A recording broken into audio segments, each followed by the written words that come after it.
Hello everyone, welcome to Podcast Buddhism, the best channel for sharing knowledge about Buddhism. Today, we will talk about the topic of using right effort in our spiritual practice. Right effort is a key component of the Noble Eightfold Path, involving the prevention and overcoming of unwholesome states, as well as the cultivation and maintenance of wholesome states. By applying mindfulness and effort, we can develop positive mental habits, reduce suffering, and move towards enlightenment. Join us as we explore practical methods to integrate these teachings into our daily lives and enhance our spiritual journey. The Buddha taught the practice of making wise choices.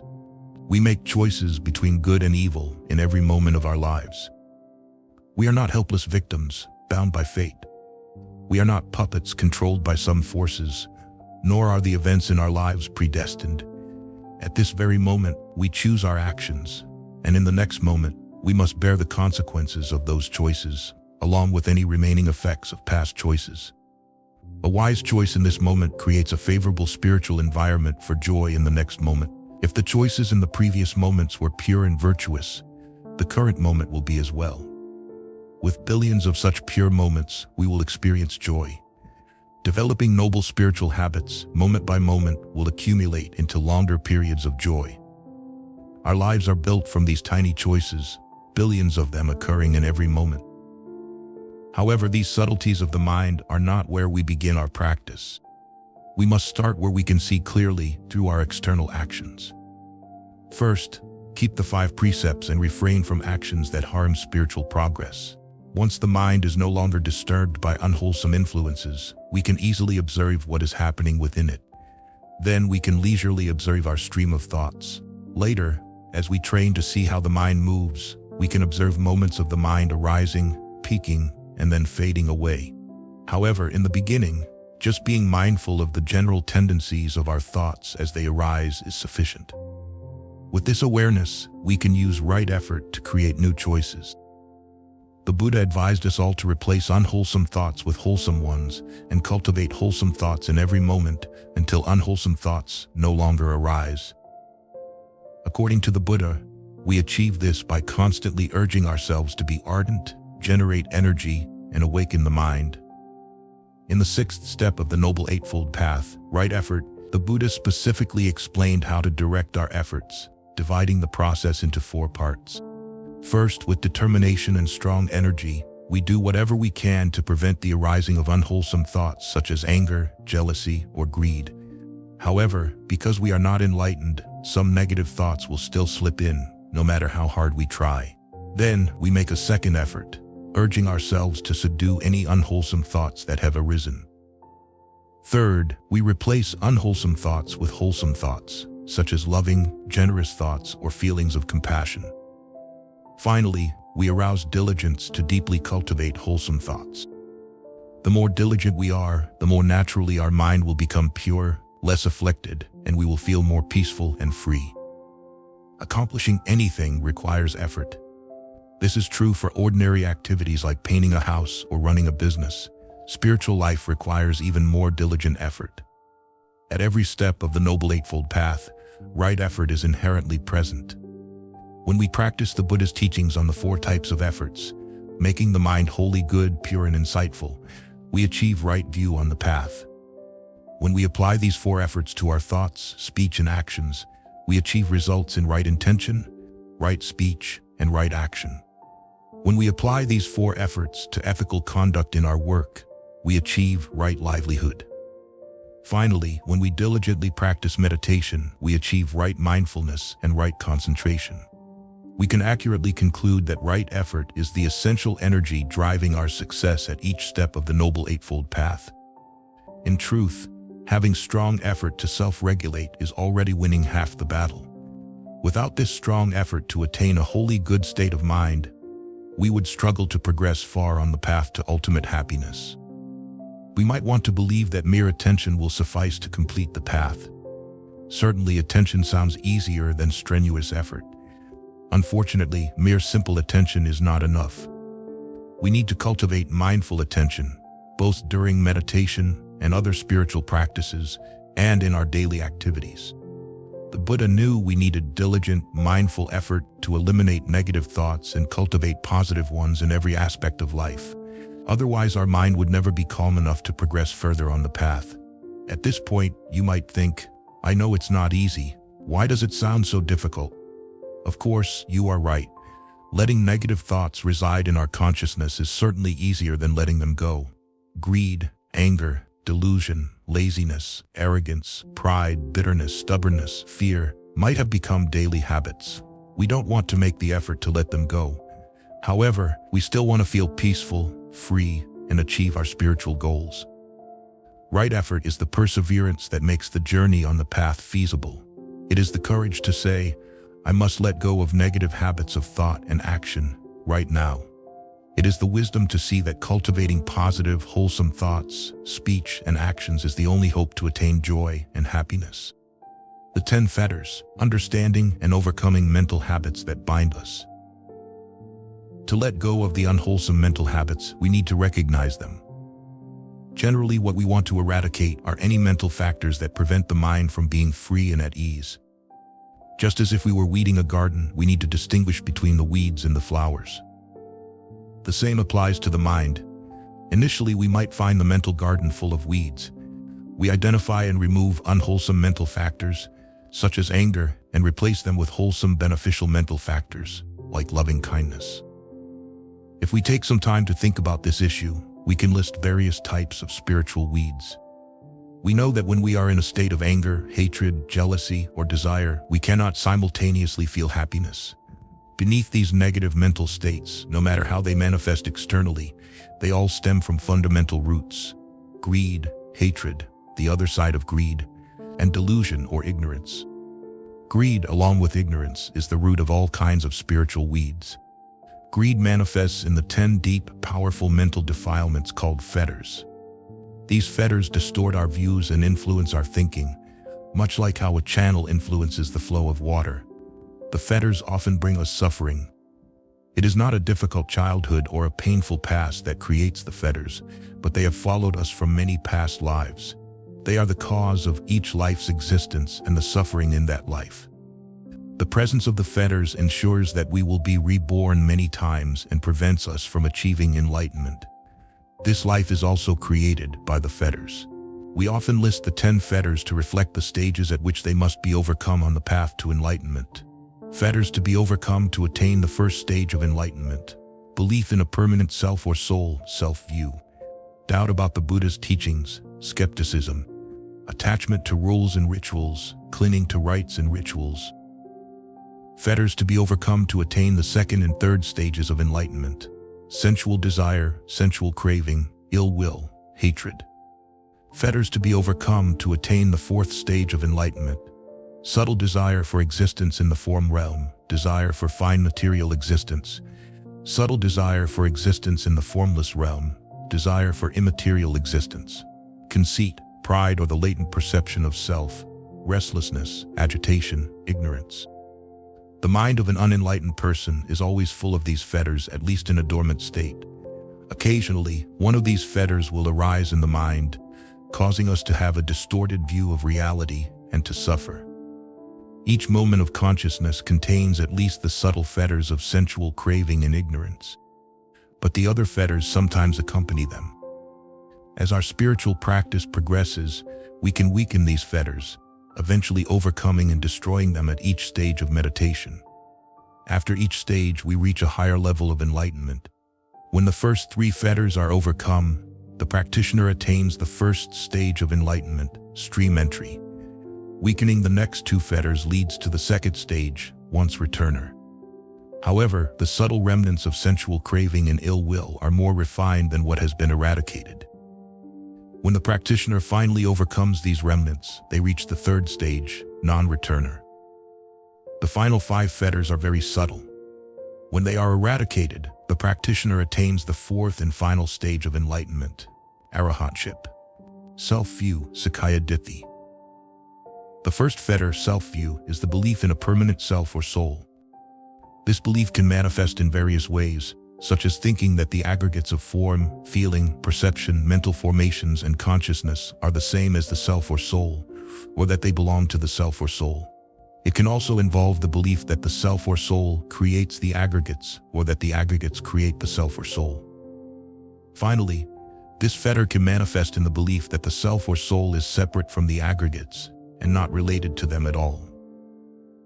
Most commonly, this fetter manifests as the belief that we have a soul that existed in a previous life, that it has come into this life, possesses the aggregates, and will leave this body to go to another existence after we die. In summary, this belief is based on the notion of an eternal, unchanging, and indestructible soul. Skepticism. The second fetter, skepticism, specifically refers to doubts that practicing morality, concentration, and wisdom, according to the Buddha's teachings, will bring lasting happiness. Skepticism arises when we stray from what we truly know in the present moment and foolishly ponder issues that tend to provoke doubt. Some questions are famously known for their potential to stir up and reinforce skepticism, such as speculative questions about how the universe came to be, why it exists, and similar issues. Certain topics that provoke doubt include questions about the past and future. Did I exist in the past or did I not? What were my past lives like? Is there life after death? Will I be annihilated? Is there heaven or hell? Will I be reborn? What will the new life be like? The present can also bring us many doubts. Do I exist or do I not exist? Am I normal? Who am I? Where did I come from? Similar thoughts often arise in the mind, causing us to doubt. By myself, do I perceive that I have a self or not? Does myself speak, feel, and enjoy the results of good or bad actions? Is myself eternal, unchanging, and everlasting? All these questions and thoughts often lead us into deep, dark paths of doubt and confusion. Dwelling on them prevents us from being mindful of what is truly important. Such questions can never be satisfactorily answered and only distract us. But until we attain the first stage of enlightenment, they will continue to linger in our minds. The Buddha advised us to simply observe these questions when they arise and fade away. Do not worry or chase after them. Instead, continue making efforts based on what we can know through personal experience, not just logic. Have faith in the path to happiness taught by Buddhism, as many have followed it and attained enlightenment. Faith, in Buddhist terms, means trust based on what we have witnessed and what we think is true based on that experience. For example, we can observe that whenever our minds are full of unwholesome mental factors, we feel unhappy. Conversely, when our minds are full of wholesome mental factors, we feel happy. When all these mental factors change, we realize their impermanent nature. This is the truth. We can believe in it. This faith helps us move forward until we attain a deep understanding of the truth that leaves no room for the fetter of doubt. Clinging to rites and rituals, silabata paramasa. The third fetter is an instinctive mental tendency to seek external sources of support rather than internal purification. This manifests as the belief in the efficacy of rules and rituals to bring about enlightenment. As a result, we think that ultimate happiness can be achieved by performing rituals, participating in ceremonies, setting up offerings, making offerings to the Buddha or deities, reciting scriptures, praying, and chanting, rather than meditating and applying the Buddha's teachings to daily life. This attachment wastes time and hinders our ability to perceive the truth, thereby slowing our progress on the spiritual path. Sensual craving, kama-raga. The fetter of sensual craving is the desire for sensual pleasures. It includes the desire for any pleasant sights, sounds, smells, tastes, and tactile sensations, as well as the body itself. It also includes all the thoughts, ideas, concepts, and opinions that we find pleasing. Will patiga. The fetter of ill will is the dislike or aversion to anything unpleasant or anything we do not like. Desire for existence. The subtle desire to exist in the form realm or the formless realm. Pride and the fetters of restlessness and ignorance are the most subtle forms of sensual craving. These 5 fetters constitute the final obstacles to complete enlightenment. The subtle desire to exist in the form realm or the formless realm refers to the wish to live, to exist in some form or another. The desire to exist in this physical body disappears when we eliminate coarse sensual craving. However, the desire to exist in a more refined, transcendent form remains, such as the wish to exist in divine bodies. People consider these to be the forms of higher deities. Even without a body, we still desire to exist. People believe this is the future existence of those who have attained the highest meditative states. They have become the highest deities. Pride, mana. The fetter of pride refers to the characteristic of seeing oneself as an entity. This fetter is the moment-to-moment perception of I that gives rise to many misunderstandings and confusion. The mind always thinks I, without understanding that the perception of I is also just an impermanent and selfless mental state in the process of thinking. For example, the mind might say, I hear a sound, but with wisdom, it understands that only sound exists. Restlessness, udhaka. The fetter of restlessness, agitation, and worry is very subtle, unlike the hindrance with the same name. Worry is the restless state of mind caused by the most subtle defilements remaining in the mind. Worry leads to agitation, preventing the mind from settling on anything. The fetter of restlessness causes the mind to flutter like a flag in the wind, preventing it from stopping to recognize the truth of its impermanent nature. The mind seems always worried about not existing. This fetter will never completely disappear until the practitioner attains full enlightenment. Ignorance, avijja. The fetter of ignorance refers to the persistent blindness to the nature of suffering, the origin of suffering, the possibility of ending suffering, and the way to end suffering. In other words, it is ignorance of the Four Noble Truths. These 10 fetters are unimaginably powerful. When we perceive their presence, they boil like a pot of water, requiring much effort to cool down. Why are they called fetters? Because they are like iron chains that bind us to suffering in this life and to endless cycles of rebirth in the future. The function of these chains is very subtle and tricky, but with a mindful mind we can know how they operate. Let's examine the fourth fetter, sensual craving. We know we have sense faculties: eyes, ears, nose, tongue, body, and mind. We also know these faculties interact with the external world. Because of the constant interaction between the faculties and the objects, sensual pleasures can arise, and the desire to enjoy these pleasures arises within us. With mindfulness, we can recognize the arising of desire. If for some reason desire does not arise, we can also recognize the absence of desire. Desire makes us want this or that, like this moment or that person, love this person or that environment, scenery, sound, smell, taste, touch, or thought. Because of all these likes or dislikes, our mind either clings to or rejects them. More importantly, they make us cling to life, attach to it, or despise it. Thus, the desire for sensual pleasures strengthens the chains that bind us to the endless cycle of rebirth. Any fetter can arise when there is contact. Consider the fetter of self-view. When there is contact, a feeling arises that can be pleasant, unpleasant, or neutral. At that moment, the consciousness of a permanent self arises. It is the I that causes the self to feel. And this I exists in the self as something permanent, unchanging, and solid. The fetter of self-view binds us to seeking pleasant objects and resisting unpleasant ones. I am not happy. I cannot only contact pleasant objects as I want. The world surrounds us, and not all of it is pleasant. However, if we can truly see that a feeling is impermanent, if we can be aware of its arising and passing away, we will not cling to it. We will move on. If we can perceive that the nature of things is impermanent, to let go when they pass away, then our mind will be free from the stress of always seeking pleasant objects. If we can maintain mindfulness of all arising phenomena, knowing that they will pass away, the fetter of self-view will not be present. Let's consider another fetter, clinging to rites and rituals. Perhaps you have a ritual of lighting a candle and praying every morning to be free from suffering. Every morning you think, I must perform my ritual. But you do not try to reduce mental defilements by cultivating wisdom, meditation, or wholesome qualities like loving kindness.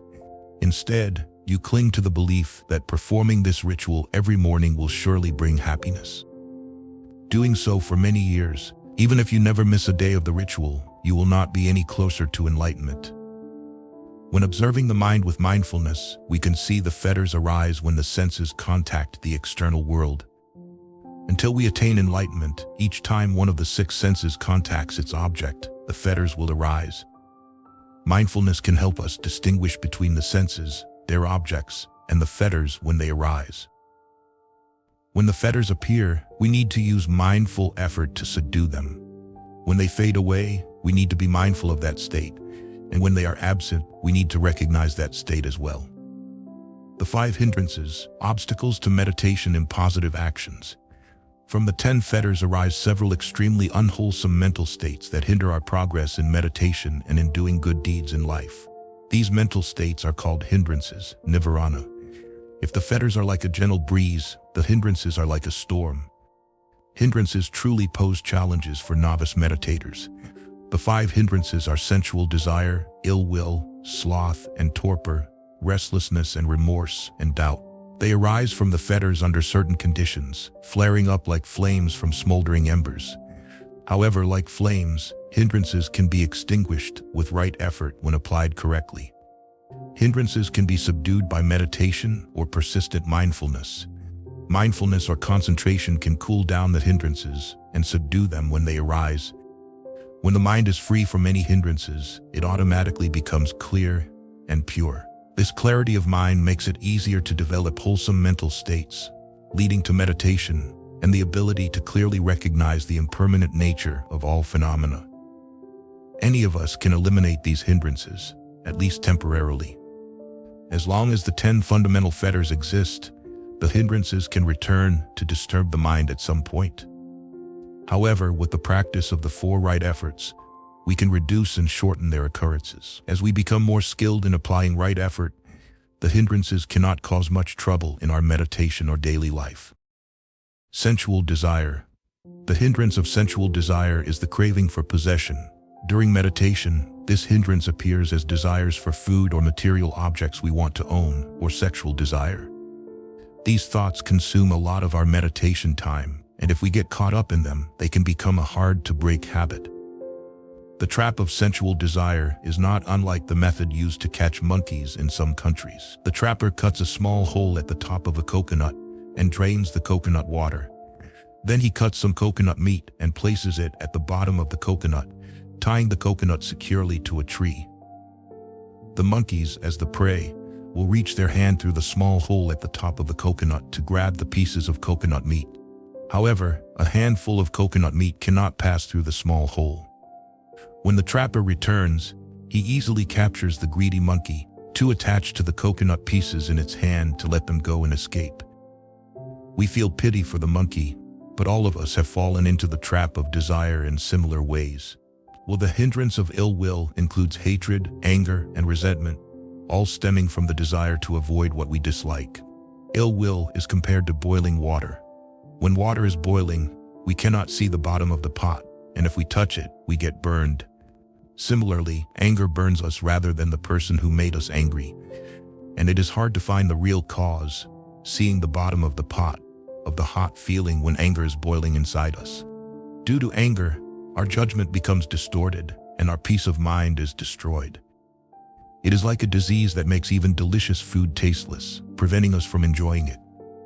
Likewise, when our mind is full of hatred, we cannot appreciate the good qualities of the people around us. Sloth and torpor. While meditating, practitioners often struggle with desire and anger. Once these hindrances are subdued, and the practitioner enjoys a few moments of peace, they might then feel sluggish and sleepy, torpor and sloth. This hindrance arises from the fetter of ignorance. Torpor is a state of mental dullness, while sloth is a state of physical lethargy and sleepiness. When feeling sluggish and sleepy, we cannot focus or accomplish anything, nor can we practice mindfulness or meditate. This hindrance is compared to being imprisoned. When imprisoned, we cannot know what is happening in the outside world.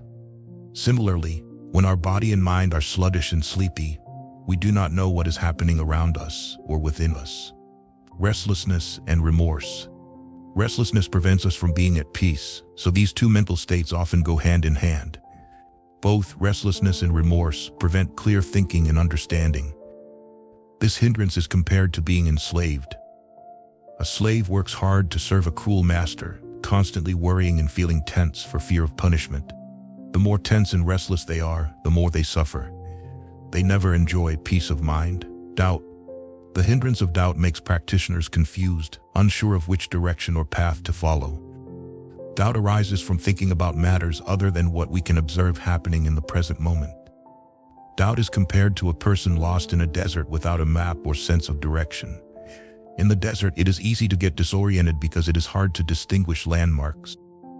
Any direction could be wrong or right. Similarly, when we doubt the truth of the Buddha's teachings, we become confused and unable to make clear decisions.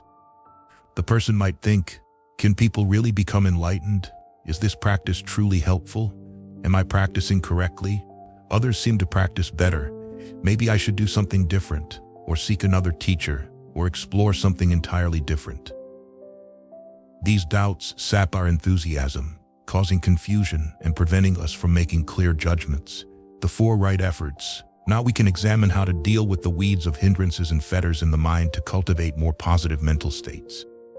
The Buddha taught us a method to train the mind in this way. We need to apply right effort to prevent negative mental states, overcome negative mental states, cultivate positive mental states, maintain positive mental states, preventing negative mental states. The first line of defense is to prevent negative mental states or unwholesome factors from arising. How? By maintaining continuous mindfulness. That's it. Mindfulness requires practice, and practice requires effort. There are 5 points in training the mind for mindfulness: virtue, mindfulness, wisdom, patience, and effort. Effort is applied to each of these points. We begin with virtue, good ethics, which requires effort, as discussed in previous chapters about the steps in the Noble Eightfold Path. With a solid foundation of virtue, we must make an effort to practice any form of mindfulness we can remember. One aspect of mindfulness is remembering, which must be maintained at all times. Again and again, we need to remember to bring our mind to the present moment. Gradually, we will accumulate many moments of mindfulness. No moment of mindfulness is ever wasted. Next, we use our understanding, bringing deeper insight into our efforts. We pause and think, how did this issue arise last time? Feeling the consequences of past mistakes gives us more motivation to avoid them in the future. Reflect on our experiences to avoid repeating those mistakes. In this way, we quickly correct our behavior. When we can see reality more deeply, we will always remind ourselves of our immediate goals and not let a single moment pass without mindfulness and clarity. If we fail, we use patience, accepting the consequences and then persistently re-establishing mindfulness. Developing a firm mindfulness practice can be a long process, so the Buddha provided us with ways to protect the mind. The Buddha advised us to practice wise attention and avoid unwise attention. M2. He taught that we need to stay grounded in what we know is true through the 5 aggregates right now. That is our domain, our true home. Thought can lead us far from that safe place. For example, during meditation, if we hear a noise, simply recognize it as a sound, rather than wondering who made the noise and what it means. When working, if we feel cold, simply observe the sensation without thinking or having opinions about the building's heating system. View our train of thoughts like buses passing by a bus stop. Don't get on the bus, just let it pass. The Buddha advised his disciples to endure minor inconveniences in life without immediately trying to change them. If we always want to change everything to our liking, the mind will always be agitated, making it easy for unwholesome states to arise. For example, if you find the meditation hall too hot, instead of getting up to adjust the thermostat or open a window, simply be aware of the heat. Observe the physical changes outside and the changing reactions of the mind. Train yourself to endure minor discomforts. However, some people follow this advice rigidly. Of course, in emergencies, we must act immediately and mindfully. The Buddha also advised us to avoid foolish, unmindful, and foolish people because we often have a tendency to mimic others. Associate with those who have qualities you want to learn. Find a good friend with uprightness, discipline, self-restraint, mindfulness, and moderate behavior. Stay close and seek advice from this person when needed. The Buddha also reminded his disciples not to pay attention to the signs and features of any external influences that might cause unwholesome states to arise. Signs refer to the traps, the things that catch our eye and make us want to examine them closely, stirring up unwholesome states. Features refer to the specific characteristics of the object of our attention that can stir up unwholesome states. For example, a married man might be advised not to pay attention to or be captivated by the seductive actions or particularly attractive features of a woman he could become infatuated with. Similarly, a married woman might be advised not to notice whether a handsome man in front of her is wearing a ring or to linger on his smile. A story from the Buddha's time can better illustrate this. A monk whose vow of celibacy was threatened by sexual obsessions contemplated the body as a skeleton to free himself from those thoughts. One day he walked down a path through a forest. A beautiful woman, walking the same path in the opposite direction, smiled at him as she returned to her parents' home after arguing with her husband. Later, the husband, on his way to find his wife, met the monk and asked, "Venerable sir, did you see a young, beautiful woman pass by this way?" "I do not know if it was a man or a woman," the monk replied, "but I did see a skeleton pass by." The monk prevented desire from arising by applying right effort in his meditation practice. Thus, he protected his mind from defilements. If we can maintain continuous mindfulness, nothing can provoke us. We will not get angry or upset. We can be patient no matter what anyone says or does. We can remain calm and happy. An unwholesome, defiled mental state cannot arise at the same time as a moment of mindfulness. You might also find that it is quite easy to restrain negative mental states when you do not encounter difficult people or challenging situations. When everything is going smoothly, it is easy to keep your mindfulness steady. You might even congratulate yourself on staying calm and receive praise for your self-restraint and patience from family, friends, and colleagues. But when things don't go as planned, your patience and mindfulness may start to crumble. A story told by the Buddha illustrates how this can happen so easily. There was once a wealthy woman who had a very capable and obedient servant. The servant always woke up early and started work before anyone else in the house woke up. She worked all day until late at night. Every night she slept only a few hours. She often heard the neighbors praise her mistress. They said, "This lady is very kind to her servants. She is very patient. We have never seen her get angry. We don't know how she became such a wonderful person." The servant thought, "These people praise my mistress so much. They don't know how hard I have worked to maintain this house. I must test to see how kind and patient my mistress really is." The next day, the servant woke up later than usual. When the mistress woke up and found the servant still sleeping, she scolded her. "You wretched girl, you sleep until the sun is up? Get up and start working immediately." The servant got up, apologized, and began working. The next day, the servant deliberately woke up later than the day before. The mistress became angry. She scolded the servant, used harsh words, and threatened to beat her if she woke up late again. On the third day, the servant still woke up late. The mistress became so angry that she took a broom and beat the servant until her head bled.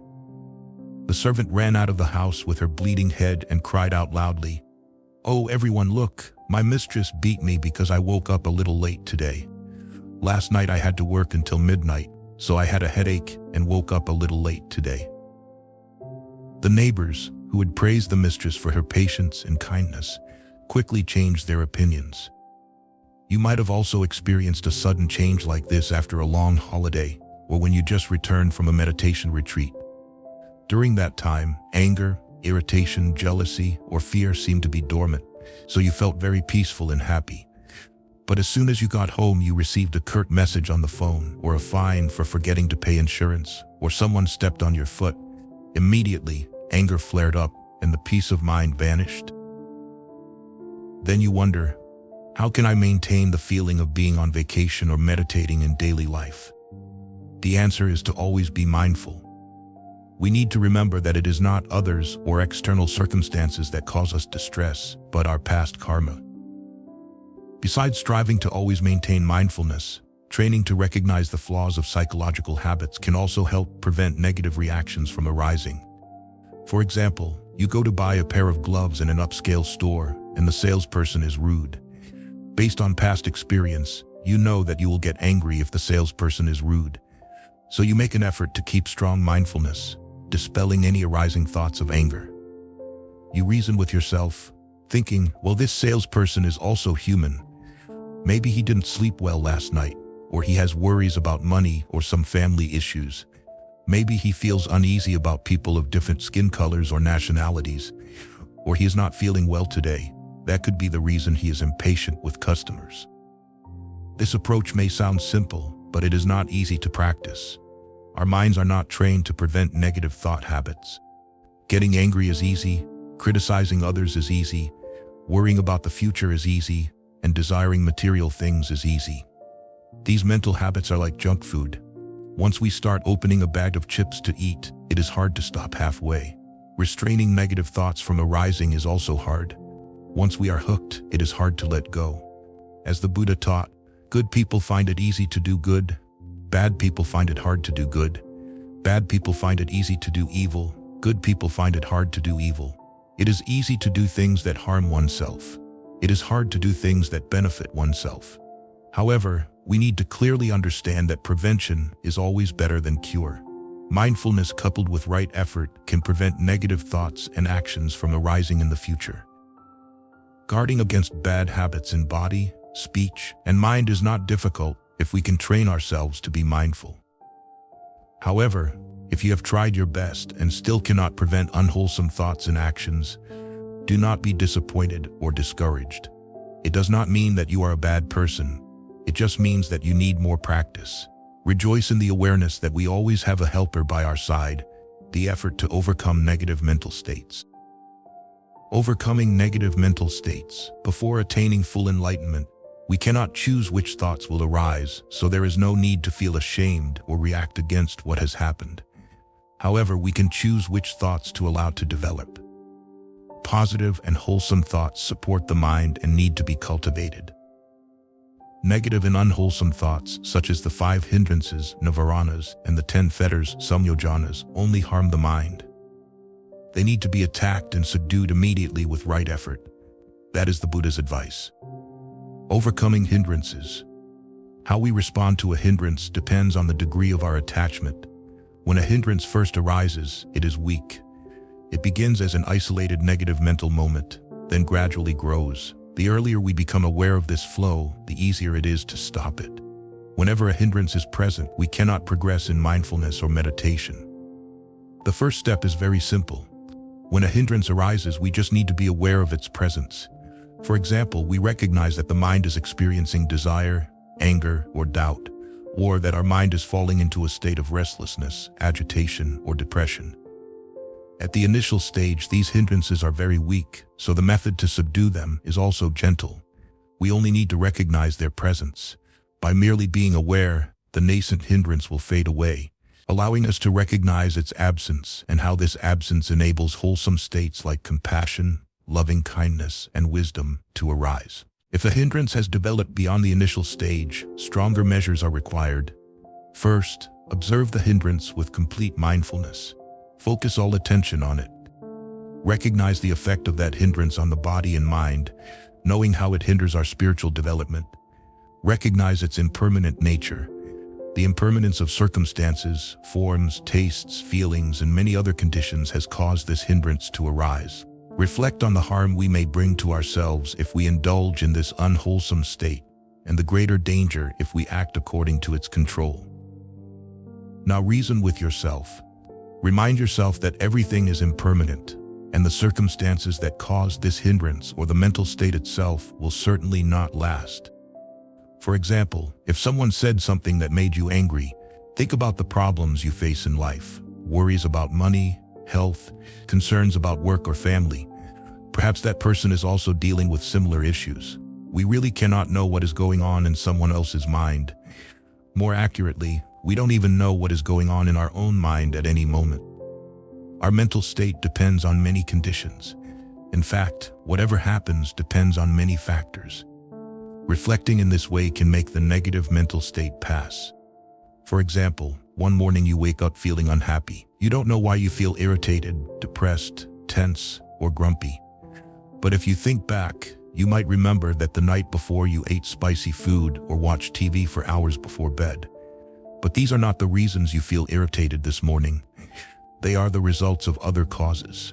Perhaps the day before you argued with your spouse, were dissatisfied with your children, or worried about something, causing you to watch TV longer or eat more. Then you recall that you argued with your spouse because you were upset with a colleague at work, and that irritation was itself the result of other causes and conditions. In short, Everything we experience has causes and circumstances behind it, more than we can guess or know. All the related conditions overlap. There is no single reason that causes anything. Therefore, there is no need to burden the mind by blaming yourself or others. Moreover, we should remember that, fortunately, all circumstances and mental states change.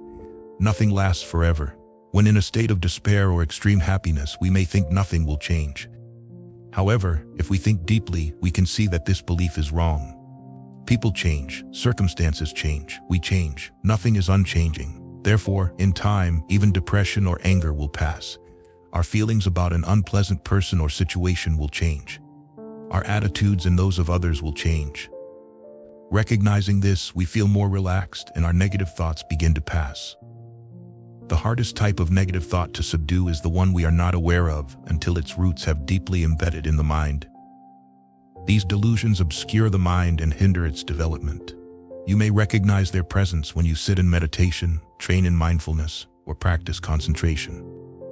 When delusions constantly arise in the mind, you cannot focus on the breath. In such cases, we need to make stronger efforts.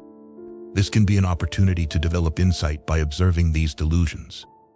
Temporarily, set aside the intention to focus on meditation or observe the arising, growth, and cessation of bodily and mental states, and instead, thoroughly observe what is happening. The method to use for this observation is outlined in the second step in the mindfulness section of Right Effort. However, if you prefer to continue with the planned practice, there are several methods you can use. They are listed below in order of intensity of effort. If one method fails, try the next. Do not follow the delusion. Redirect the mind to something else. Replace the hindrance with its counterforce. Reflect on the truth that all hindrances arise from many causes and conditions, and they always change. Grit your teeth and press your tongue against the roof of your mouth, using all your strength to subdue the hindrance. For example, you remain angry after arguing with a friend. Reflecting on the anger hindrance is ineffective. Reasoning with yourself also fails. You have tried not to follow the hindrance. As the Buddha taught, everything arises in the mind when you pay attention to it. When you do not pay attention to any thought, it will pass. However, if this method also fails to help you subdue your anger while meditating, the argument replays in your head, making you angrier and unable to calm the mind. What can you do in this case? You can try to redirect your mind to something completely different. For example, to the useful tasks you plan to do tomorrow. If that fails, direct your mind to the opposite feeling of anger, which is loving kindness. Think of the close feelings you and your friend have shared. Let these good memories fill your mind. Then try to direct thoughts of loving kindness to that friend. If this seems too difficult, direct loving kindness to your children or a respected teacher. When the heart is full of loving kindness, there is no room for anger. However, if the anger still does not pass, observe it thoroughly.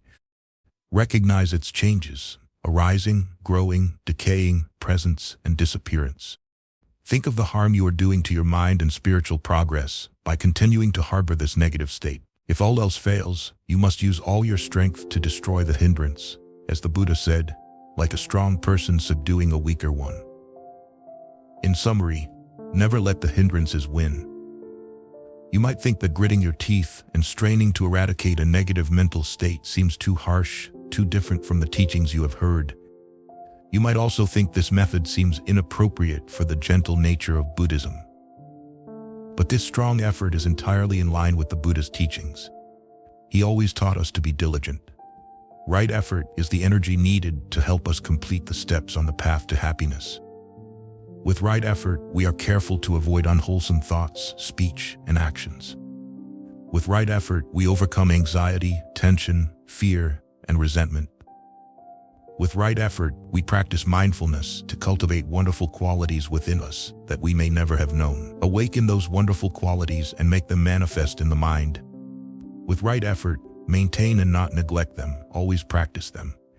As the Buddha declared, even if my blood dries up, even if my flesh decays, even if my body becomes a dry skeleton, I will not get up from this meditation seat without attaining enlightenment. From the moment of realization until his passing, The Buddha always reminded us to be as diligent as that in our spiritual effort. Contrary to these teachings, sometimes people say that spiritual development only requires effortless effort. I regret to disappoint you, but there is no effort without effort. Effort must be balanced and moderate. Too much effort, or effort in the wrong place, can make the mind more tense and lead to a shift into unwholesome states. However, if we are lax in effort, we become discouraged, tired, or lose interest. Then we must make strong efforts to balance effort again with other wholesome states. The truth is, we can never achieve anything significant without effort. All great inventions required effort. The electric light bulb, cars, and computers could not exist if people only rested and relaxed. Inventors had to make great efforts in their research and exploration. If you want to undertake a great vow, like practicing meditation, you must have a strong desire to make great efforts to achieve your goal, as well as high self-discipline if necessary. A story about the Buddha can clarify this point. A horse trainer asked the Buddha, "Lord, how do you train your disciples?" The Buddha asked him in return, "How do you train horses?" The trainer replied, "I applied gentle methods. If they don't work, I use harsher methods. If that also fails, I kill the horses for meat." The Buddha responded, "I do the same. I use a gentle method. If it doesn't work, I also use a harsher method. If I cannot train them with harsh methods, I kill them." At that point, the horse trainer said, "Lord, you often teach non-violence. How can you kill?" The Buddha then explained his method of killing. He kills a faulty person by ignoring or completely disregarding that person, eventually expelling them from the monastic community. There is a famous event in the scriptures where the Buddha used this method. The Buddha had an attendant named Channa. He was the charioteer in the palace and had played with the Buddha as children. He was the one who drove the chariot that took Prince Siddhartha out of the city to live the life of an ascetic. When he grew older, he also became a monk. Because of his role in the Buddha's life, Channa considered all of the Buddha's achievements to be his own and became very arrogant. After ordaining, he often showed disrespect towards the Sangha. For example, when elder monks visited, he did not follow the protocol of standing to greet them, offering them seats, or providing water for washing their faces and feet. The Buddha rebuked Channa for his arrogance. He advised, "You must respect these monks." But Channa never followed the Buddha's advice. Finally, as the Buddha was about to pass away, the Venerable Ananda asked how he should deal with Channa. The Buddha instructed the Sangha to disregard Channa, and Ananda was tasked with announcing this to the Sangha. When the Buddha passed away, Channa was so shocked and pained that he began to think, "All my fame, power, and courage were based on the Buddha. Now that he is gone, I have no one to protect me. Now the whole world is empty. I have insulted many monks, and they are no longer my friends." When Ananda announced Channa's expulsion, Channa was shocked a second time and fainted. When he awoke, he became very humble. The Buddha knew that Channa would react this way. Channa practiced meditation diligently and was very obedient to the Sangha. Gradually, he became enlightened. Sometimes harsh methods are necessary. Sometimes harshness yields results. We can also use this method to deal with the hindrances, nivaranas. Start with a gentle method, but also be ready to use a harsher one if necessary.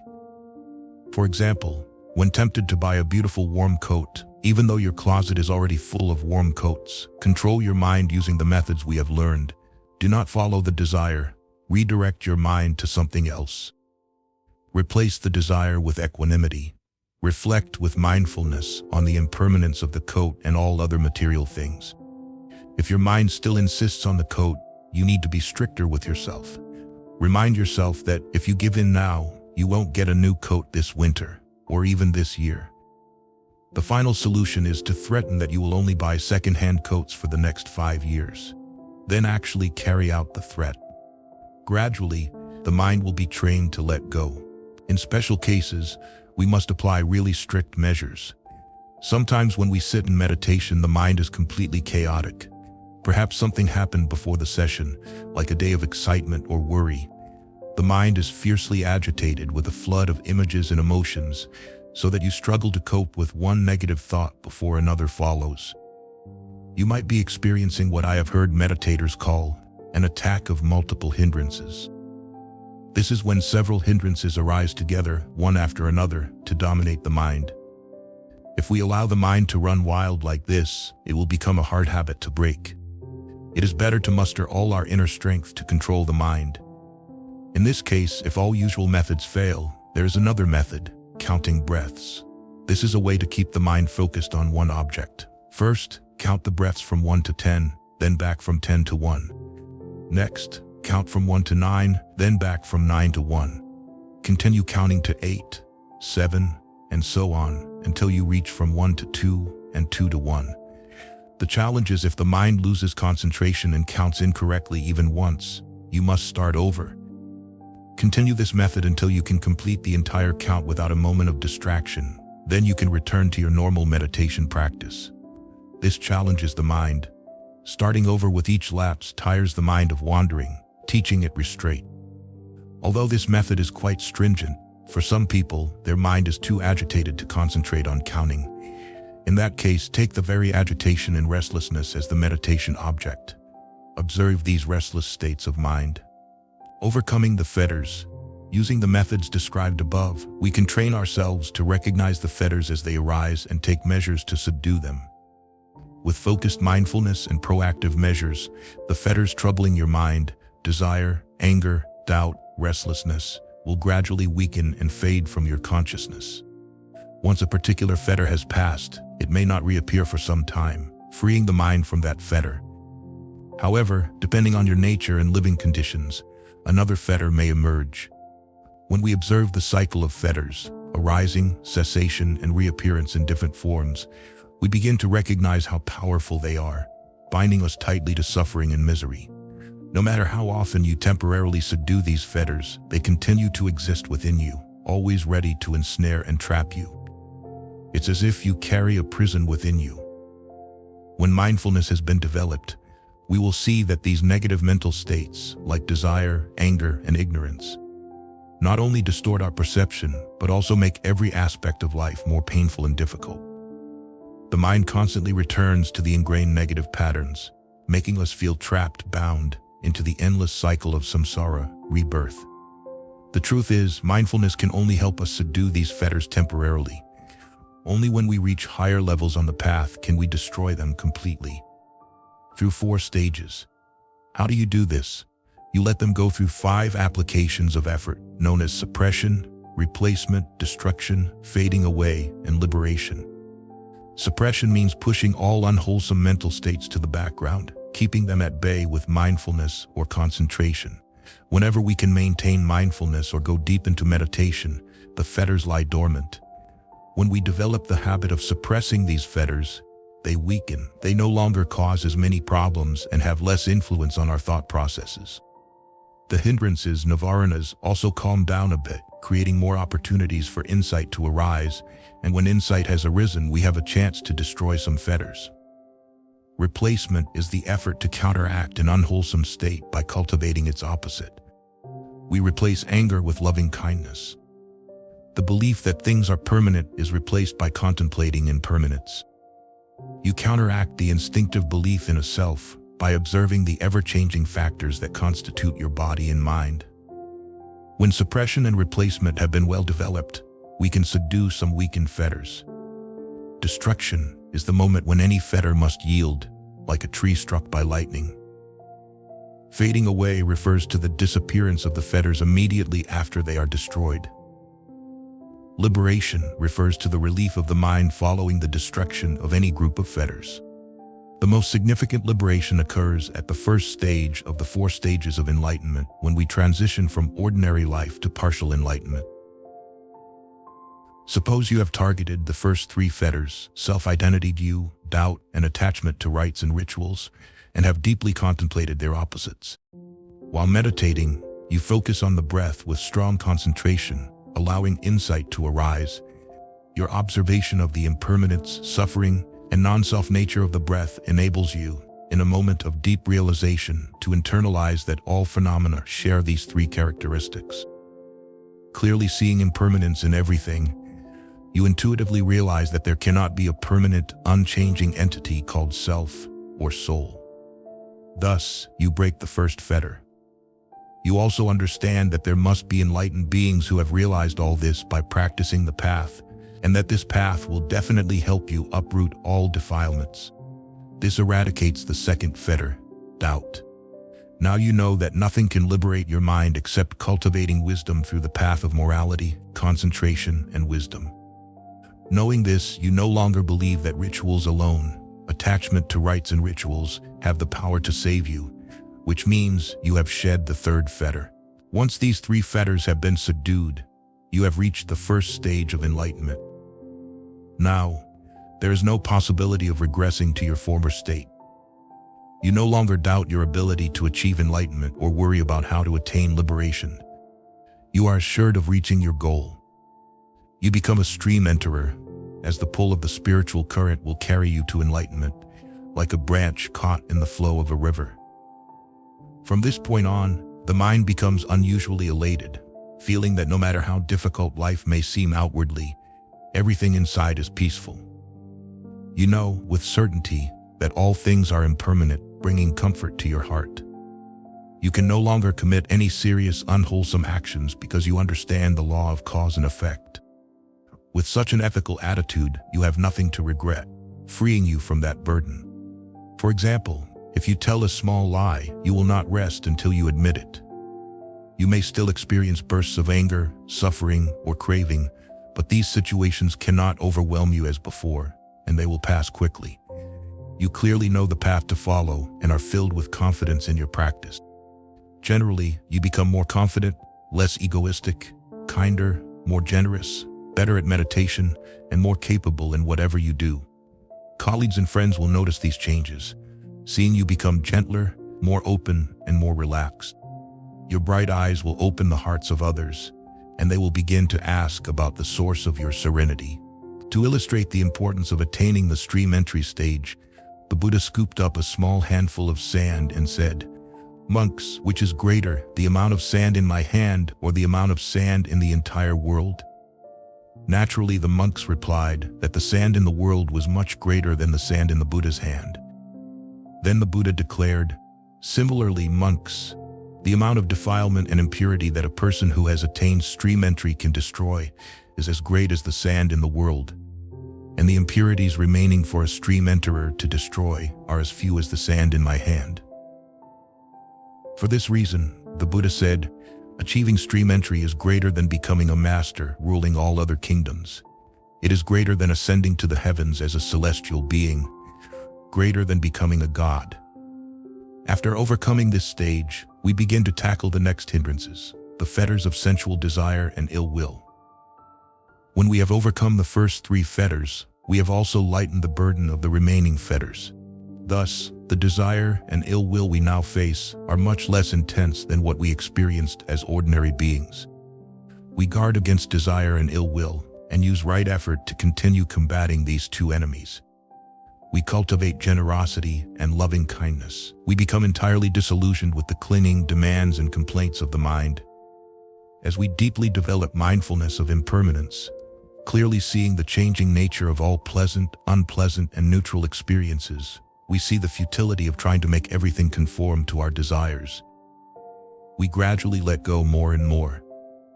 Eventually, there will come a day when coarse sensual desire and ill will have been significantly reduced.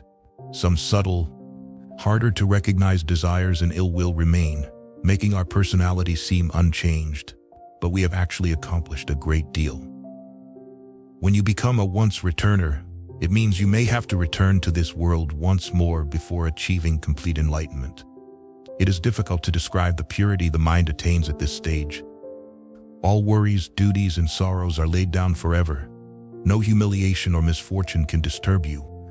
You have risen above all afflictions. Those around you may notice the serenity, boundless compassion, and begin to think of you as a saint. Yet, initially, you were no better than anyone else. It is a process open to everyone, a natural transformation in the mind that can be achieved by diligently following the path the Buddha has taught. Although you no longer feel regret or sorrow for your own losses, because your heart is full of compassion and not yet completely free from all attachments, you may still care excessively and grieve for the misfortunes of others. Further practice and training are needed, Any remaining coarse desires and ill will need to be swept away. When the fetters of coarse sensual desire and ill will are finally destroyed, you reach the third stage of enlightenment. The practitioner who reaches this stage is called a non-returner, never to be reborn in this world again, but may be reborn in the formless realm. Once the task of dismantling coarse desires and ill will is complete, the final group of fetters, the subtlest psychological stimuli, the last 5 fetters, must be dealt with. These mental impurities are so subtle that no ordinary being can recognize them, let alone feel the urge to destroy them. The non-returner continues to feel, for example, restlessness due to anxiety about future rebirth. However, for someone who has reached this subtle level, the remaining fetters are like specks of food on a perfectly clean white shirt. Continuing to practice, the non-returner releases any remaining subtle desires for any form of existence. They eradicate conceit, the inherent characteristic of believing in the existence of a self. Restlessness is eliminated as the final remnants of ignorance are cleared. In a moment of profound realization, all these final fetters are destroyed and there emerges a fully enlightened being, an arahant. This person can no longer perform any actions based on desire, anger, or ignorance, as all these impurities have been uprooted from the mind forever. As the Buddha repeatedly said, an arahant is someone who has laid down the burden. We might think that an arahant could fall to a lower level and be tempted by sensual pleasures or some other worldly actions. But if we remember the nature of the fetters, how they mislead our actions, and how they have been defeated, we will not have such thoughts about those who have fully awakened. An arahant knows that even thinking about indulging in sensual pleasures is unthinkable, let alone engaging in unethical actions. An arahant can never do anything wrong again. They continue to enjoy ultimate happiness and keep their mind always pure. Upon enlightenment, the practitioner will clearly see that everything they need to realize is contained in the Four Noble Truths. They are freed from any speculations, reasoning, or theories about reality, about the past, present and future, about the existence of self, and about the universe. They know what the physical body is, how it arises and ceases. They know what feeling is, how it arises and ceases. The same with perception, mental formations, and consciousness. The practitioner is completely free from all views and speculations, all tendencies to assert or perceive particular aspects of self and mind. All theories, opinions, and beliefs based on self-view have vanished. Being entirely free from all 10 fetters is the state of full enlightenment. Cultivating wholesome states. Most beings must work diligently to hope for enlightenment. Overcoming hindrances and suppressing fetters is essential. But even if our efforts to subdue them temporarily succeed, our minds can still be full of defilements. They may revert to painful, hindering states, like an airplane descending through layers of clouds. Therefore, once we have temporarily freed the mind from these unwholesome states, we must use right effort to inspire, gladden, and energize the mind to make further progress. When an unwholesome state is subdued, the mind moves to a neutral state, but it does not stay in that state for long. It is much like a car gearbox with reverse gear, forward gear, and neutral. We cannot shift directly from reverse to forward without passing through neutral. From the neutral position, we can engage either forward or reverse gear. Similarly, the mind cannot shift directly from wholesome to unwholesome or vice versa. It must pass through a neutral state between these extremes. A practitioner can use this neutral phase to cultivate wholesome states. For example, while meditating, a negative mental state arises. Mindfulness is activated, and we recognize this unwholesome state. We try to subdue it, perhaps by seeing its harm, and return to the breath. Since the breath is a neutral object, the mind maintains neutrality as we observe the breath. But soon after, when we let go of mindfulness, another defiled state arises, and the process repeats over and over again. If this continues, we will feel very exhausted. Mindfulness alerts us that we need to stop this negative process. When attentive, we can recognize the progression of mental actions. We see that instead of leaving the door open for negativity to infiltrate and control the mind, we need to take advantage of the moment when the mind is neutral to initiate a wholesome state. Then, return to the breath and relax. Take a few deep breaths, then start cultivating another positive state of mind. There are many ways to initiate positive mental states. One of the most effective methods during meditation is to reflect on any good deeds we have done in the past and the happy, pleasant state of mind those deeds brought about. For example, you might recall a time when you helped an elderly person cross the street. The old lady had heavy burdens and fast-moving traffic scared her. You didn't know her, nor did you expect any reward or even thanks. With a completely selfless mind, you stepped onto the street and carefully signaled for the cars to stop, helping her cross safely. At that moment, your mind felt light, relaxed, and joyful. Now, when you recall that event, how do you feel? Once again, you feel light, relaxed, and happy. From this, you think, this is the state of mind I need to cultivate. So you use this memory to arouse and enhance wholesome states. We can use the memory of any good deed we have done in the past, as long as we do not cling to it. These good actions brought us happiness when we performed them, and when we recall them, our minds are still filled with joy. Maybe you helped a lost child find their mother in a supermarket, or you bandaged a wounded animal on the street. Perhaps you saw two people arguing intensely over something trivial, and you helped them resolve the issue. Maybe at work, you inspired younger colleagues to follow your example, and so on. Another method is to recall with gratitude the good things others have done for us, or to reflect on the good deeds of others that we know of. Doing these things with a mind full of joy and wholesomeness, we also feel relaxed, at ease, and happy. We can also cultivate wholesome states by recalling times when we managed to subdue greed, hatred, or delusion.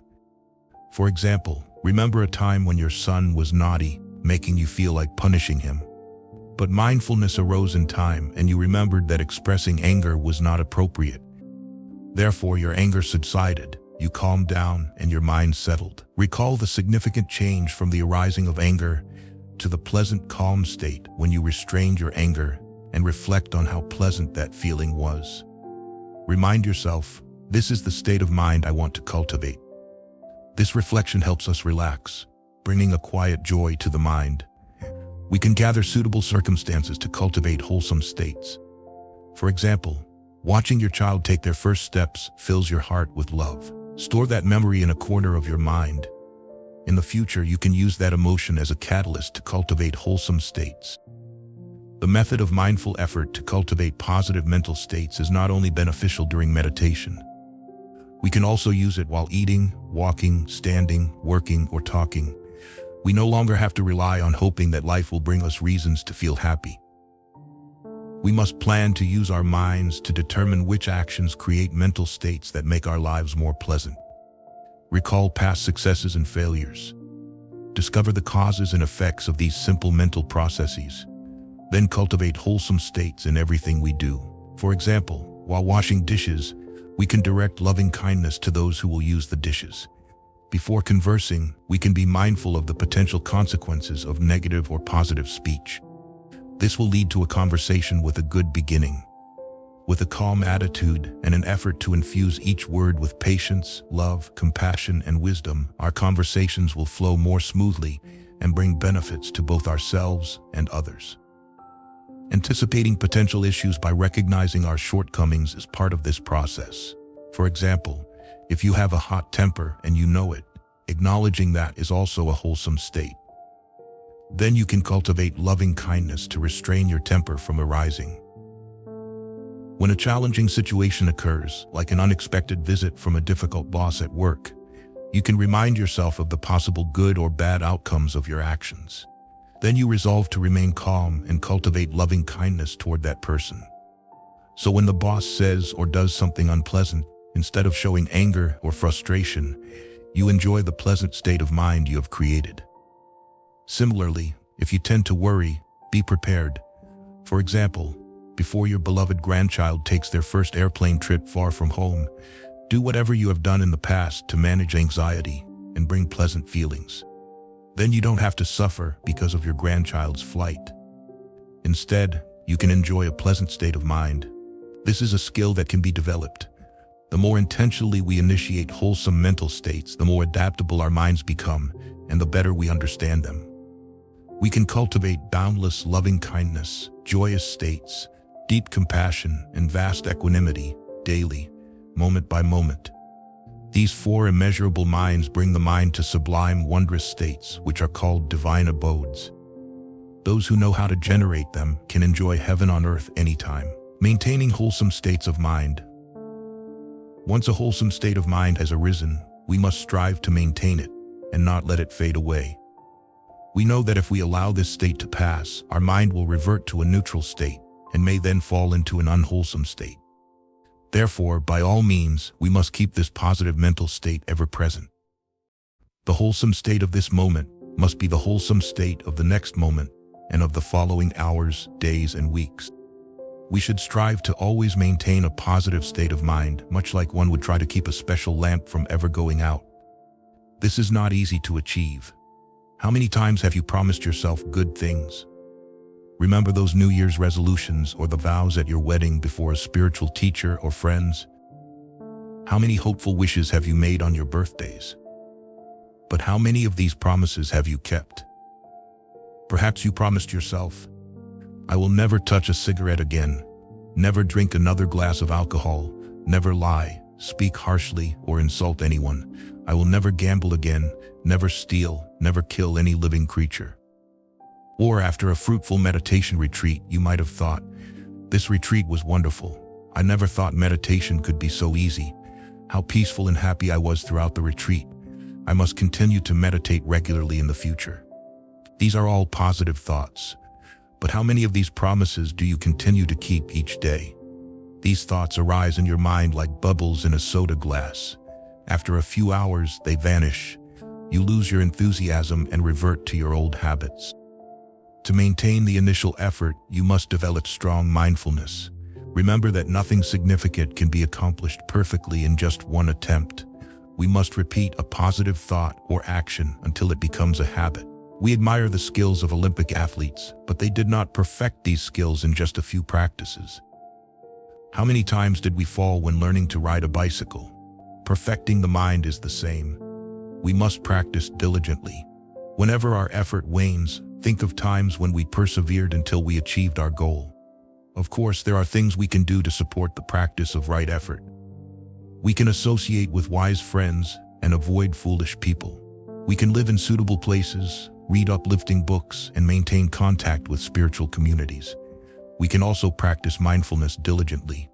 These actions help sustain wholesome states. Let me tell you a story about a monk who made a great vow and immense effort.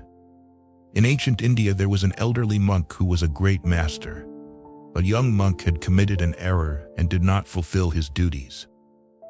Therefore, the great master punished him by asking him to go on alms rounds at a particular household to create a good relationship with that family. The couple had just had a baby whom astrologers predicted would become a great Buddhist leader. The householder was known for being stingy and often displayed a hostile attitude towards alms seekers. The first time the young monk appeared, the householder was very annoyed. He ordered his wife, children, and servants not to give the monk anything, and not to speak to or even look at him. The young monk returned to the temple without receiving any alms from that house. The second time the monk returned to that family, the situation was the same. No one offered him anything. No one spoke to or even looked at him, but the young monk did not lose heart. Day after day, week after week, month after month, and year after year for 7 long years, the young monk kept returning to that house. Eventually, the householder hired a new servant who knew nothing about the rule against giving alms to the monk. One day in the 7th year, when the young monk arrived at the house, the new servant said to him, "Go away. We have nothing to offer you." The young monk was very pleased because someone had finally acknowledged his presence. On his way back to the temple, he passed by the householder who was riding home on his horse. Proudly, the householder asked, "Hey, did you get anything from my house today?" "Yes, thank you," the monk replied. "Today I received something." The stingy householder was furious. He hurried home, jumped off his horse, ran into the house and shouted, "Who gave something to that bald-headed monk? Did anyone give him anything?" Everyone in the house said no, but the householder was not satisfied. He questioned each person. When it was the new servant's turn, he asked her, "Did you give that man anything?" "No, sir," she replied. "Did you speak to him?" "Yes, I did." "What did you say to him?" "I told him, 'Go away. We have nothing to offer you.'" The stingy man thought the monk had deceived him. This thought made him even angrier. He said, "Tell that deceiver to come here tomorrow, and I will reprimand him for lying to me." The next day, the young monk appeared at the house as usual. The stingy householder went out and angrily said to him, "Yesterday you said you received something from my house. I questioned everyone. I know no one gave you anything. You lied to me. Tell me, what did you receive?" "Sir, for 7 years I have come to your beautiful house every day without receiving anything. But yesterday a kind woman came out and said, 'Go away, we have nothing to offer you.' That's what I received from your house." The stingy man felt deeply ashamed. At that moment, he felt a surge of compassion and generosity. He thought, "This monk must be a saint. He is grateful even for being refused by my servant. How grateful would he be if he received some food from my house?" The householder immediately changed his rule and told everyone in his family to offer food to the monk. From then on, the young monk continued to receive alms from that family. His determination and right effort to maintain patience and positive states of mind were finally rewarded. The newborn child in that family later became an arahant and one of the most important Buddhist leaders of his time. You might wonder why we need to put so much effort into practice in dealing with life when everything is impermanent, and even the highest mental states will eventually pass away. Of course, you are right. Everything is impermanent. Moreover, there is no permanent self to experience everything. However, suffering and happiness still exist. If you touch a bee and get stung, you don't think, "I am in pain." There is simply an ouch. Even in that moment, without a sense of self, the pain still exists. Some people find it hard to understand the doctrine of non-self. They often think that for suffering to occur, there must be someone to suffer. However, this understanding is mistaken. As long as there are hindrances in the body and mind, suffering cannot be avoided until enlightenment is attained. There is a saying, "Only suffering arises, suffering persists, and suffering ceases." There is nothing beyond suffering and nothing beyond the cessation of suffering. Another wrong view is thinking that because there is no one to feel suffering, suffering does not matter. The truth is that whether or not a self exists, we still suffer. Does anyone like suffering? Is it the purpose of life? Whether or not there is a self, you still do not want to suffer. Therefore, whether you suffer or not is a very important issue.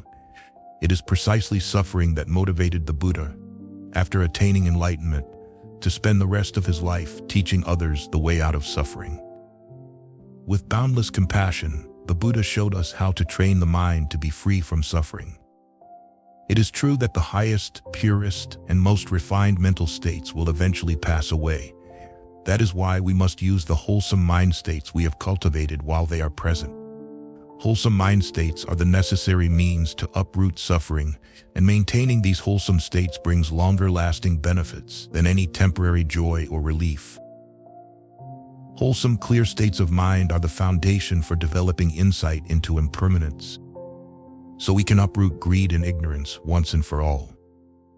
Comprehensive insight, using right effort to pull the mind away from unwholesome states and cultivate wholesome states, is a crucial part of the Noble Eightfold Path, no less important than mindfulness. However, few people pay attention to this. They often forget the comprehensive view and latch on to a few appealing details in Buddhism. Such people only understand a portion of the path. They pick up a few ideas they hear and cling to them, sometimes excessively, leading to unskillful practices that harm themselves. Instead of becoming happier, they suffer more. I know a young woman who was aware of the desire hidden in all her actions, especially in eating. Instead of becoming mindful, she tried to suppress her emotions. At meals, she restrained herself from feeling greedy. She also tried to eat less than her needs and compensated with protein drinks. This led to developing a neurotic allergy and becoming depressed. Fortunately, a good friend reminded her to take a holistic view and cultivate positive states of mind. The friend suggested ways to escape depression: reading, going on outings, doing good deeds, or keeping busy with work. But she reacted vehemently, saying, I don't want to escape reality. Doing what is necessary to escape the grip of unwholesome states is not escaping reality. It is avoiding greater pain. If you ultimately create more trouble and suffering, what meaning does all your effort to follow the Buddha's path have? You must constantly reflect on your actions and their consequences. You must continually ask yourself, what am I cultivating right now? Once, the Buddha's aunt, Bhikkhuni Mahapajapati Gotami, asked the Buddha for short advice to guide her practice. The Buddha advised her to do whatever she knew from personal experience, common sense, and her own virtues. The Buddha taught that the actions should lead to non-craving, non-attachment, letting go of the causes of suffering, not accumulating, contentment, not desiring much, tranquility, not dissatisfaction, solitude and peace, not gatherings and socializing, diligence, not laziness, being easy to support, not demanding or choosy. The above is a useful guide to ensure our efforts align with the overall teachings. Here is another principle we can use to evaluate our efforts. As the Buddha declared, the essential teachings of all Buddhas are always do good, avoid evil, and purify the mind. Mindfulness of right effort. When the mind is polluted by unwholesome states, meditation is very difficult. Some practitioners, when sitting in meditation, cannot keep still. They fidget, cough, scratch, shift, look at other meditators, or frequently change their sitting posture. Others often yawn and feel unable to stay awake. Those prone to anger may feel discontented and complain in their minds while trying to meditate. Others may be overwhelmed by lust or doubt. Through years of practice, meditators have developed methods regarded as special skills to overcome the obstacles hindering the practice of mindfulness meditation. When lust troubles the mind, dissect the object of desire in your mind. For example, if you crave a piece of chocolate cake, remind yourself that it is made up of many elements and will decay. After eating, it becomes waste. Keep contemplating these things until your craving subsides. This method is also effective if the object of your desire is a person. Imagine the components of the body: bones, intestines, other organs, blood, and other fluids. Keep contemplating these or try to visualize that person as a skeleton until your desire fades. But if this method increases your desire, stop immediately and focus on your breath.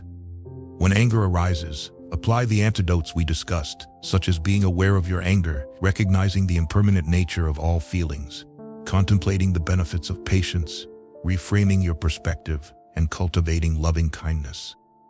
When lethargy or sleepiness arises, imagine a bright light. If unsuccessful, try the following methods. Tug your ears, open your eyes wide, roll your eyes for a few seconds, then close them again. Breathe deeply and hold your breath as long as possible, then exhale slowly. If necessary, repeat this until your heartbeat increases, and you may sweat. Do not close your eyes tightly. Stand up and practice standing meditation or walking meditation. Wash your face with cold water. If nothing works, go to sleep. When restlessness or worry arises, contemplate tranquility, peace, or calm. Bring your mind back to the breath and stay there. Take deep breaths and feel the breath in your nose into your body. Take another breath. Direct your attention to your buttocks or the soles of your feet and feel the weight of your body. When doubt arises, contemplate the Buddha's enlightenment, the timelessness of the Dharma, and the attainment of enlightenment by the Buddha's disciples. If you are caught up in a particular thought, let go of that futile activity and contemplate some aspect of the Buddha's teachings. Focus on what you know is true about impermanence, suffering, and the inability to control anything. Pay attention to the present moment. When the desire has passed, you feel like you have repaid a debt. When anger has subsided, you feel like you have recovered from an illness. When drowsiness is gone, you feel liberated from prison. When restlessness has been quelled, you feel freed from slavery. And when doubt is no longer present, you feel as if you have reached a safe, certain place, no longer lost in a desert. You not only feel happy the moment the unwholesome state disappears, but also later when you think about its absence. When you recall how much suffering the hindrances and defilements caused you in the past, you will feel great joy knowing they no longer trouble you. Your mind is relaxed and pure. You sought this state of mind. Now you have attained it, and you are very happy. When the unwholesome states have faded, the mind is ready to cultivate positive thoughts. When wholesome states arise during meditation, observe them mindfully without clinging to them. These wholesome states need to be cultivated and nurtured in meditation, including loving kindness, compassion, joy, equanimity, empathy, patience, gentleness, tolerance, and service to all beings. When these wholesome states pass, strive to cultivate them again and remember why they first appeared. The roots of all wholesome states are within our minds. They are often just overshadowed by negative circumstances. Using right effort to prevent, subdue unwholesome states, and cultivate, maintain wholesome states is like climbing a mountain. Before beginning the journey, we must be careful to avoid problems along the way. We must ensure that our body and mind are fit for the task. We need to carry some medicine in case we fall ill suddenly. We must wear appropriate shoes, carry ropes, sticks, food, water, and suitable clothing. These preparations are like right effort to prevent negative states from arising. Despite such careful preparations, problems will still occur. When hungry or thirsty, we stop to eat and drink. When needing to use the bathroom, we do so.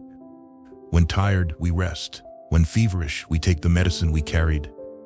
These actions are like subduing unwholesome states when they arise.